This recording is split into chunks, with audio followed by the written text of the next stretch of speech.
اپنے دلوں میں اللہ کے پیاروں کا بغض رکھنے والے لوگ بھی اس سیلاب کے دوران ہمارے سامنے آ گئے۔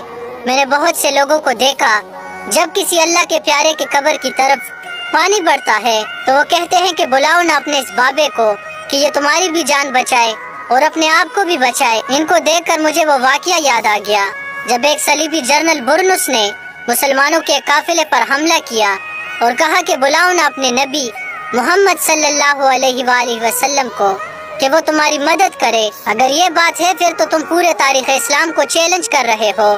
تمہیں طائف کا واقعہ یاد نہیں ہے جب مشرکین نے رسول خدا کی طرف پتھر کا وار کیا اور وہ آپ کی مبارک لبوں پر لگا؟ تو بتاؤ مجھے اس وقت پتھر کی کیا اوقات تھی کہ وہ رسول خدا کی طرف بڑھے؟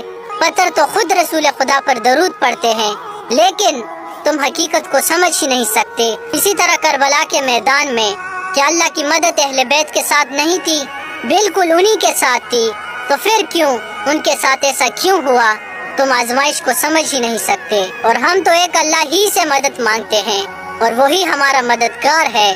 لیکن سنو، اللہ کے جو پیارے ہیں، جو اللہ کے محبوب بندے ہیں، جن سے اللہ راضی، جو اللہ کے بڑے پیارے ہیں، وہ ہمارے دلوں میں بستے ہیں۔ اللہ کے پیاروں کی وجہ سے ہی ہمیں یہ بہاریں نظر آتی ہے، ورنہ جیسے ہمارے اعمال ہیں تو اللہ کی جانب سے ہمارے اوپر پتھروں کا عذاب ہی آئے گا۔ کیا تمہارا اللہ سے صرف مدد کا تعلق ہے کہ وہ تمہاری مدد کرتا ہے، اس وجہ سے تم اللہ کو مانتے ہو؟ تو پھر تم نے حقیقت کو ابھی تک پایا ہی نہیں ہے۔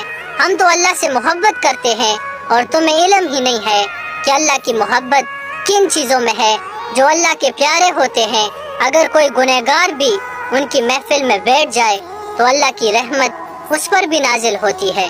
مختصر کہتا ہوں کہ احتیاط کریں، آپ کو علم بھی نہیں ہوگا اور آپ کے اعمال ضائع ہو جائیں گے۔ دنیا اللہ کا نظام ہے، یہاں پر کسی کے لیے آزمائش ہوتی ہے، کسی پر اللہ کا عذاب ہوتا ہے، ہر کوئی اپنے جرم میں مبتلا ہوتا ہے، کسی کی آزمائش ہوتی ہے، وہ اللہ بہتر جانتا ہے۔ لیکن ان معاملات میں اللہ کے ولیوں کو سامنے رکھ کر ان کی نفی کرنا اور انہیں دنیا کے سامنے ذلیل کرنا اللہ کے غضب کو دعوت دینا ہے۔